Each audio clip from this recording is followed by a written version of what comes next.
Hey guys, thanks for coming back. This weekend I saw You're Next, and you know what? I'm really kind of wondering, why do people always have to wear masks in all these like horror movies? It doesn't make a lot of sense to me. This one they're either wearing a lamb, a tiger, or a fox mask. It doesn't really make a lot of sense. You know what really is scary? This. With a K review!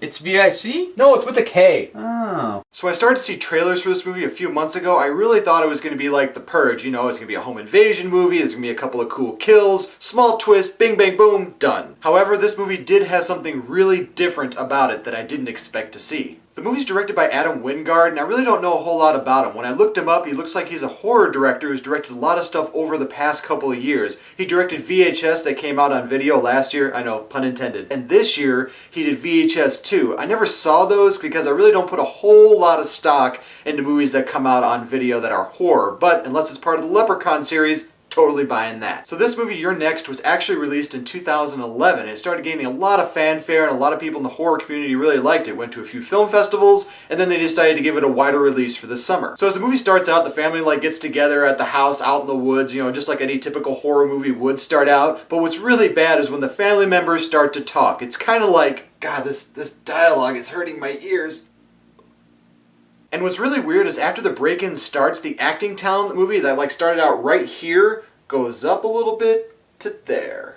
Now, what really sets this movie apart from anything that I've ever seen is really the scene that follows the dinner scene. It is one of those scenes that kind of changes your whole perception of how this movie is going to go. It's like the Holy Dear God scene, and I really don't want to, give it away, but literally my reaction was like, damn, awesome.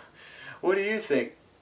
Oh God, they're gonna make a disgusting meme of that later. And then right after that really awesome scene happened, I figured out why people really like this movie and why some people are still going to think that this is going to be a typical home invasion movie, again, like The Purge. Now to me, this movie is really supposed to be like an 80s slasher movie, right down to the way that people acted, the way that people died, everything, even including the twists, are just like an 80s horror movie. And that's what really does set this movie apart. Even with the acting in this movie having been written to be bad, I do really wish that some of the actors in the movie would put forth a little bit more effort, because some of those lines really got corny, such as, yeah, this one. This is seriously a line that was in the movie. I am not joking. I'm really going to have to say the best character in this movie that really did their lines well, that really did everything in this movie to perfection, was the character of Erin. She did a really good job, and even during the beginning part of the movie, you kind of figure out that she's going to be the major badass in the movie, and that's okay. It's just like she's a real ninja, and she knows how to use a meat tenderizer like a pro. As for the plot of this movie, yes, you can kind of figure out the first twist in the movie, but it's really the ending twist that really got me, and that really kind of brought the whole movie together